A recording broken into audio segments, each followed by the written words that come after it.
আরেকটা কথা আপনারা শুনেছেন আমার জাতীয়তা নিয়ে, আমার একটাই ন্যাশনালিজম, সিটিজেনশিপ, বাংলাদেশের সিটিজেনশিপ।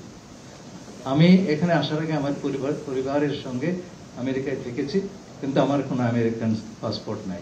বাংলাদেশ ছাড়া অন্য কোনো দেশের জাতীয়তা আমার নাই।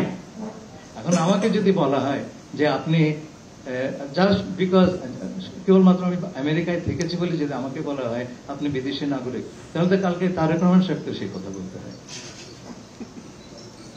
এটা তো আমি আবেদন করবো আপনার বুঝে শুনে কথা বলতে। আমাকে যদি আপনার ঢিল নিক্ষেপ করেন, সেই ঢিল কিন্তু অন্যর উপর গিয়ে পড়তে পারে। আমি যেটা নই আমাকে সেটা বানাবেন না প্লিজ। আর পারলে প্রমাণ করেন, আদালতে গিয়ে প্রমাণ হবে। আমার একটা রাইট আছে তো বাংলাদেশি একজন নাগরিক হিসাবে।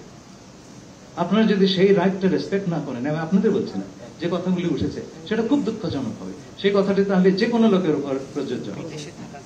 Please stop it. আপনাদেরকে অসংখ্য ধন্যবাদ।